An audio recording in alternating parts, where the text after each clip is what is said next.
ఈ కాంగ్రెస్ మోసం. కాంగ్రెస్ అంటే అలియాస్ ముస్లిం లీగ్. కాంగ్రెస్ అలియాస్ ముస్లిం లీగ్.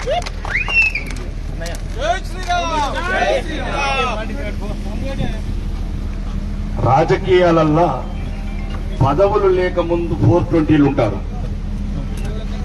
కనుక రాజ్యాంగబద్ధమైన ఉన్నత స్థానం మీద కూర్చున్న ఇప్పుడున్న దక్షిణ తెలంగాణ ముఖ్యమంత్రి, ప్రత్యేకంగా కొడంగల్కే పరిమితమైన ముఖ్యమంత్రి పీఠం ఎక్కిన తర్వాత 420 పనులు చేస్తున్నారు. ఆ రోజు ఏం చెప్పాడు ఈ అనుముల రేవంత్ రెడ్డి గారు? డిసెంబర్ 9 తారీఖు నాడు 2 లక్షల రుణమాఫీ, వెళ్ళండి బ్యాంకులలో తీసుకోండి, తీసుకున్న తర్వాత 9వ తారీఖు నాడు నేను మాఫీ చేస్తానన్నాడు. నేను అదే అంటున్నాను, మిస్టర్ రేవంత్ రెడ్డి 420 ముందు చేసిండొచ్చు, కానీ రాజ్యాంగమైన ఉన్నతమైన పదవిలో కూర్చున్నావు, ఇంకెప్పుడు ఎందుకు 420 పనులు చేస్తున్నావు? చెక్కు లేదా, పెన్ను లేవా? నా జగిత్యాల రైతులు, లేకపోతే తెలంగాణ రైతులు, ఉత్తర తెలంగాణ రైతులు రేపే నీ సెక్రటరీకు చెక్కు బుక్కులు పంపిస్తాం, పెన్నులు పంపిస్తాం. మిస్టర్ రేవంత్ రెడ్డి, ఈ 420 పనులు పనిచేయండి ఇమ్మీడియట్లీ. రైతులు వరి చేలల్లా మీరు వీడియోలలో చూస్తున్నారు, పాత్రికేయ మిత్రుడు కన్నీళ్లు పెట్టుకొని వరి చేలలో పొర్లుతున్నారు. కానీ ఇక్కడున్న మోసగారి, అబద్దాల పుట్ట, అహంకారి మాట నెరవేర్చడమని ఉండదు, మాట తప్పటమే ఉన్నారు రేవంత్ రెడ్డి. ఢిల్లీ వీధుల్లో ఏఐసిసి ఆఫీసులో కంపౌండర్ తిరుగుతున్నాడు, కంపౌండర్ లాగా, క్లర్క్ లాగా.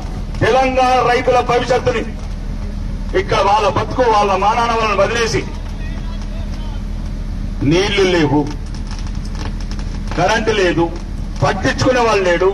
ఒక్కొక్కడు ముఖ్యమంత్రి మంత్రులు ఢిల్లీల ఫ్లైట్లల్లా, స్పెషల్ ఫ్లైట్లలో తిరుగుకుంటా బేగంపేటకెళ్లి బిల్డర్ల దగ్గర, కాంట్రాక్టర్ల దగ్గర 8%, 9% వసూలు చేసిన సుమారు 3,000 కోట్లని ఢిల్లీకి స్పెషల్ పేటలో కొండపోయి ఎవరు ఎంత ఎక్కిస్తారా, ఎవరికి మళ్లీ ముఖ్యమంత్రి పదవి వస్తుందా, ఎవరికి ఇంకా మంత్రి పదవులు వస్తాయని ఆ పనులు ఉన్నారు. ఒక్కసారి పాత్రికేయ మిత్రులు, ఈ కొడంగల్ ముఖ్యమంత్రి 2 రోజుల కింద ఢిల్లీకి వెళ్లి ఫ్లైట్ దిగాడు. ఎవరన్నా బుద్ధుల్లోడు, ఎవరన్నా ప్రజల బాగోగులు పట్టించుకున్నాడు, రైతుల బాగోగులు పట్టించుకున్నాడు. రైతులు ఈ రోజు కన్నీళ్లకు కారణమైనోడు. ఏం చేయాలా? ఫస్ట్ యుద్ధ ప్రతిపాదకన రివ్యూ పెట్టాలా, మంత్రివర్గ సమావేశం ఏర్పాటు చేయాలా.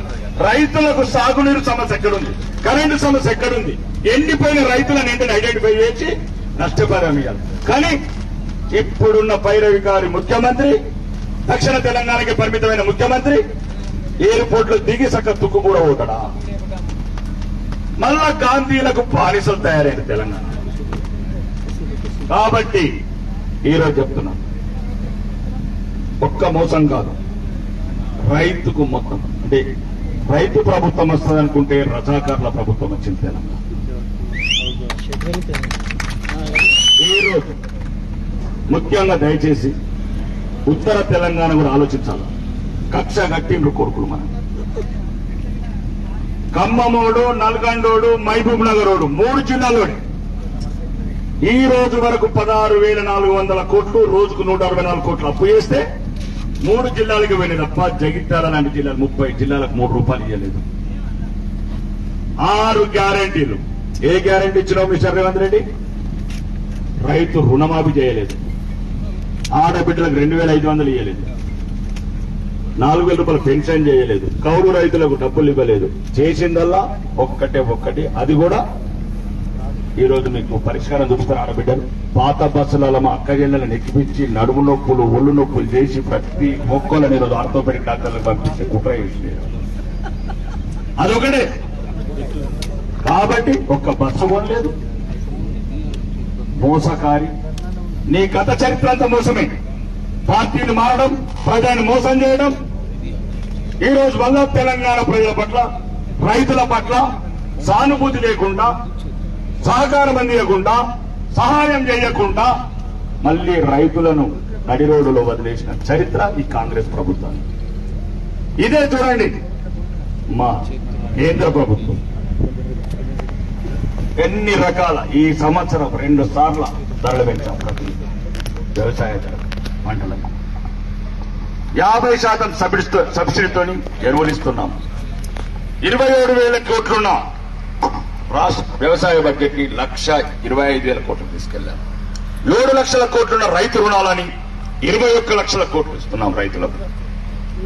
ఈ భారతదేశానికి కానీ భారతీయ జనతా పార్టీకి కానీ రైతే ముందు ప్రత్యేకత, ప్రాధాన్యత. రైతు లేనిదే ఇప్పుడు అన్న సోదరుడు అన్నట్టు రైతు లేనిది దేశం లేదు, ఆ దేశం లేకపోతే మేము లేము.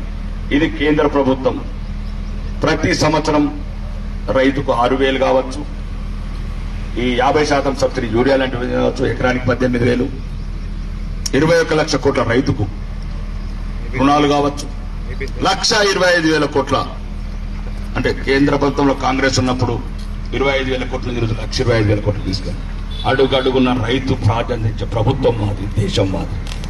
ఇక్కడ ఈ రోజు ప్రభుత్వం అంతా చేష్టలు ఉడిగిపోయింది. వాళ్ళు మొత్తం పరిపాలన గాలి కదిలేశారు. దళిత సోదరులుంటే అవమానించాలి ఎట్లా? ఉత్తర తెలంగాణ నాయకులుంటే మేమే కాదు, భారతీయ జనతా పార్టీ కాంగ్రెస్ నాయకులను కూడా అవమానిస్తున్నారు. ఒక మంత్రి పదవి లేదు, ఆదిలాబాద్కి లేదు, నిజామాబాద్కి లేదు, కామారెడ్డికి లేదు. ఎక్కడెక్కడైతే ధర్మం గెలిచిందో అక్కడ కక్ష తీర్చుకుంటున్నాడు ఈ కొడంగల్ ముఖ్యమంత్రి. మేమేం చెప్తున్నామంటే రైతులు దయచేసి మిమ్మల్ని గుండెల్లో పెట్టుకునే పార్టీ ఒకటి ఉంది దేశంలో, మిమ్మల్ని కాపాడుకునే పార్టీ దేశంలో ఒకటి ఉంది. ఒక్క మాట దానికి ఉదాహరణ 5 సంవత్సరాలు సోదరుడు చెప్పినట్టు పసుపు బోర్డు ఈ రోజు రైతులు 10,000 సుమారు 15,000-16,000 నుంచి 20,000 తీసుకెళ్లిన ఘనత అది భారతీయ జనతా పార్టీ, ముఖ్యంగా సోదరుడు ధర్మపురి అరవింద్ గారి కృషి వల్ల జరిగింది. ఇప్పుడు రాబోయే ఎలక్షన్లో ఉత్తరపల్లి షుగర్ ఫ్యాక్టరీ లాంటి, బోధన్ షుగర్ ఫ్యాక్టరీ లాంటివి కూడా తెరిపించడానికి ఇప్పటికే ప్రణాళిక తయారు చేస్తున్నాం. మీరు కూడా స్థానికంగా ఆలోచించండి. లేవనోని, లేకపోతే కూర్చున్నోని, కళ్ళు మాగురైనోని, మోకాళ్ళ నొప్పులోని ఎన్నుకుంటారా? లేకపోతే చెప్పిన మాట వినవల్ల ఒక డైనామిక్ లీడర్ ధర్మపురి అరవింద్ గారు ఎన్నుకొని పసుపు బోర్డు లాంటి ఇంకా షుగర్ ఫ్యాక్టరీస్ కావచ్చు, రైతులకు సంబంధించిన నష్టపరిహారాలు కావచ్చు, పోరాడేవాడుంటే దిగచ్చేట్టుకుంటాడు. దయచేసి రాజకీయంగా ఎందుకు చెప్తున్నానంటే పోరాడేవాళ్ళు కావాలి. 6 సార్ల ఓటమి ఉంది, 3 సార్లు గెలిచి మురిసిపోయిన ఇప్పుడు ఆ తరం నాయకుల గురించి ఆలోచించకండి. ఇప్పుడు ప్రత్యేకమైన పరిస్థితులు తెలంగాణకు. ఒకవైపు రైతుల జీవితం అగమ్య గోచరమైంది. దాని ఎట్టి పరిస్థితుల్లో కూడా మా సోదరుడు బండి సంజయ్ గారు చెప్పినట్టు అనుముల రేవంత్ రెడ్డి చాతకాని చవటలైన తెలంగాణ మంత్రులు తెలంగాణ రైతులని మొత్తం నడి రోడ్డు మీద పెట్టి వాళ్ళ బతుకులను అగమగోచరించారు. మీ అందరూ చాత కాదని ఒక్క మాట చెప్పండి, చాత కాదని ఒక్క మాట చెప్పండి. ఒక్క రోజుల రైతులకు కాదు, మీ 6 గ్యారెంటీలను కూడా ఎలా అమలు చేయాలో మేము చూపిస్తామని బీజేపీ నుంచి మా సోదరుడు చెప్పండి. కాబట్టి ఈ వేదిక ద్వారా ముఖ్యంగా ఇప్పుడు మా ప్రధాన డిమాండ్ ఉత్తర తెలంగాణ ప్రత్యేకంగా మిస్టర్ రేవంత్ రెడ్డి దొరికినోడు దొరికినట్టు దోచుకుంటుంది. కారా తెలంగాణ కాంగ్రెస్ వచ్చింది. 5,500 కోట్లు నెలలో ఉండబోతావా? జగిత్యాలకు ఎంత ఇచ్చావు? 5 కోట్లు ఇచ్చావా? కరీంనగర్కి ఇచ్చావా 5 కోట్లు? రైతులకు ఇచ్చావా 5 కోట్లు? లేరా? మా దగ్గర ప్రాజెక్టులు లేవా? మా దగ్గర భూములు లేవా? మా దగ్గర రైతులు లేరా? 2,945 కోట్లు ఎన్ని రోజుల్లో తీసుకెళ్తావా? 15 రోజుల బడ్జెట్ ఎస్టిమేషన్ ఇస్తావా? 500 కోట్లు? ఎవరు అడిగేవాళ్ళు లేడా? అందరి పని ఇప్పుడు ఒక్కొక్కళ్ళది ఎట్లా అవుతుంది టీఆర్జీలో? మీకు కూడా అన్ని రకాలుగా రూమ్స్ రెడీ చేసి పెడతాం. ఎవడెవడైతే అభివృద్ధి చేస్తాడో, తెలంగాణను దోచుకుంటాడో, తెలంగాణ రైతులను పట్టించుకోడు, అందరికీ త్వరలోనే ఈ పార్లమెంట్ ఎన్నికల తర్వాత చట్టం తన పని తను చేసుకోబోతుంది. దాచబెట్టిన కేసులు, డబ్బులతో ఆపుకున్న కేసులు ప్రత్యేకంగా మళ్ళీ మిమ్మల్ని చట్టం వెంటాడుతుంది. కాబట్టి దయచేసి ఎన్ని రోజులు ఉంటారో, ఎన్ని మాసాలు ఉంటారో అప్పటి వరకు ఈ రైతుల కన్నీళ్లు దూడడానికి ప్రయత్నం చేయండి. మేము ప్రతిపక్ష పార్టీగా ప్రతిపక్ష ఎమ్మెల్యేగా చెప్తున్నాం, ఎక్కడికి పిలిస్తే అక్కడికి వస్తాం, ఎక్కడికి రమ్మంటే అక్కడికి అంటాం.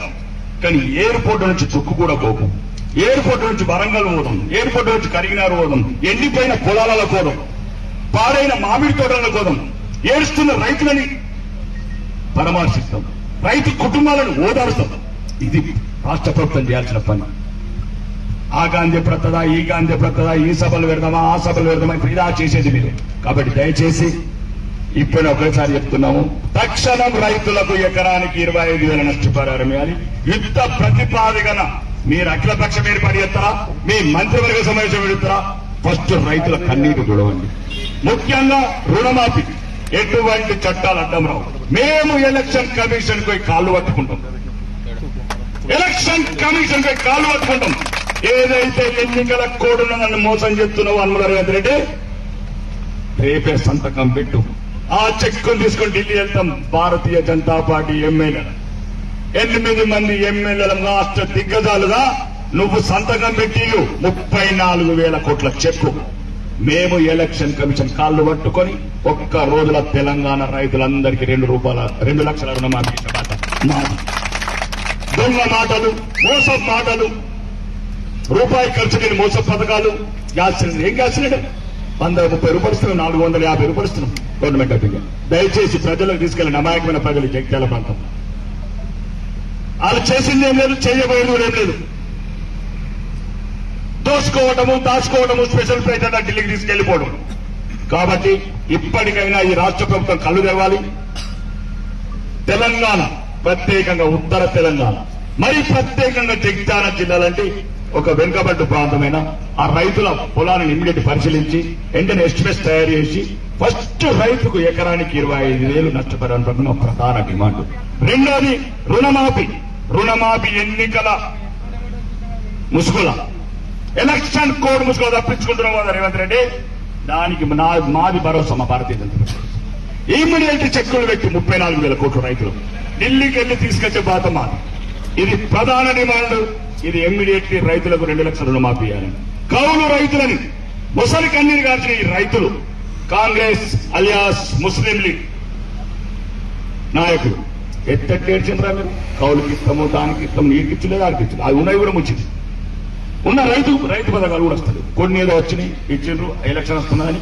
మిగతా ఏదైతే ఆపిండ్రో రైతు భరోసా ఇమ్మీడియట్లీ రేపే తుక్కుగూడకెళ్ళి కావాల్సిన తుక్కుగూడకెళ్ళి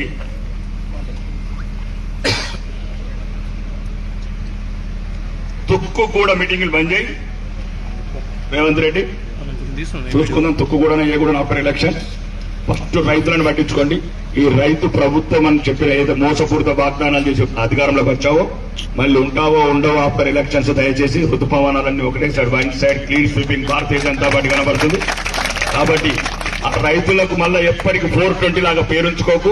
రేపే వెంటనే రుణమాఫీ సంతకం పెట్టి నష్టపరిహారం డిక్లేర్ చేసి యుద్ధ ప్రతిపాదన మంత్రివర్గ సమావేశం ఏర్పాటు చేసి అవసరమైతే ప్రతిపక్ష ఎమ్మెల్యేలుగా మిగతా పార్టీలందరినీ బతిమలాడి తీసుకొచ్చే బాధ నాది, ఒప్పించే బాధ నాది. సుమారు 50 మంది ప్రతిపక్ష ఎమ్మెల్యేలు అన్ని పార్టీలు కావాలి, సిపిఐ కావచ్చు, మజ్లిస్ కావచ్చు, బీఆర్ఎస్ కావచ్చు, అందరినీ కలిపి ఢిల్లీ తీసుకెళ్లి మీకు ఎలక్షన్ కోడ్ అడ్డుపడకుండా చూసే బాధ మాది ప్రతిపక్ష పార్టీలు. మాకు రైతే ముఖ్యం. రైతుల మీద ఏం చేసుకోవాలి? ఈ రైతులు లేని ఆత్మహత్య 200 ఫిబ్రవరి 4 వరకు, సారీ ఏప్రిల్ 2 వరకు 204 మంది రైతులు ఆత్మహత్య కావాలా పంపిస్తారు. కాబట్టి రైతు ఆత్మహత్యల మీద అబద్ధం ఆడకండి. ఇంకా ఈ రైతు ఆత్మహత్యలు పెరగకుండా చూసుకోండి. ఇదే మా ప్రధాన డిమాండ్. వెంటనే 2 లక్షల రుణమాఫీ చేయాలి. వెంటనే రైతుకు ఎకరానికి 25,000 నష్టపరిహారం ఇవ్వాలి. రెండోది కౌలు రైతులకు ఎకరానికి 15,000 ఇస్తామని ఇవ్వాలి. ఏదైతే రైతు భరోసా ముసుగుల ఆపిపెట్టారో వెంటనే రైతులుగా సంతానం చేకూర్చాలి. మిగతా రైతులందరికీ రైతు భరోసా ఇవ్వాలి.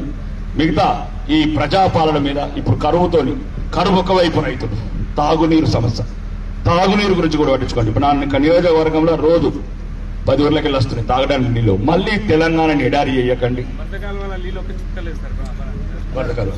అదే ఇలా ఇప్పటికే ఎడారిగా మారుతున్నది కాంగ్రెస్. ప్రజలంతా మామూలు ప్రజలు అంటున్నారు.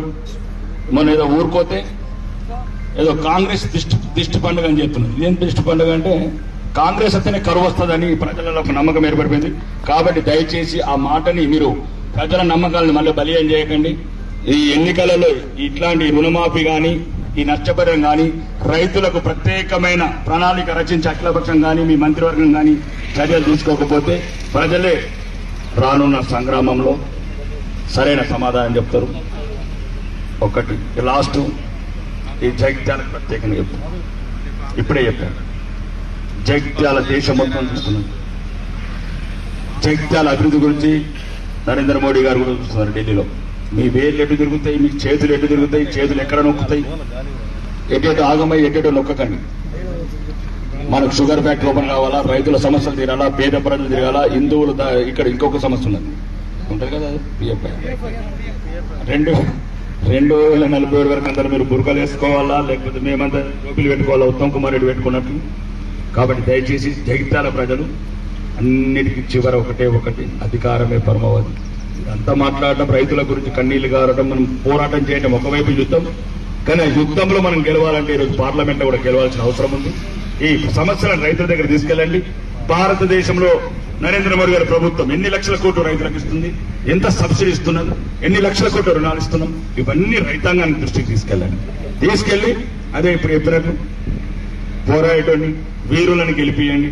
లేకపోతే మోకాళ్ళ నొప్పి అనాసిన్ టాబ్లెట్ వేసుకుంటాను గెలిపిస్తాడు, ఈయన ఉంటాడు అని అంటాడు. అది అయ్యేది కాదు, పోయేది కాదు. కాబట్టి దయచేసి ఈ అవకాశం ఇచ్చిన పెద్దలందరికీ, మా అందరికన్నా గురువు భీష్ముడు సత్యనకు అన్నబంధువు ఎప్పుడు మర్చిపోయింది దండాలు. మీ అందరికన్నా జూనియర్ నేనే కాబట్టి మీ అందరూ నాకన్నా సీనియర్ లీడర్లే. అందరికీ నా యొక్క ఈ అవకాశం మీ అందరికీ నా యొక్క ధన్యవాదాలు. బోలో భారత్ మాతాకి.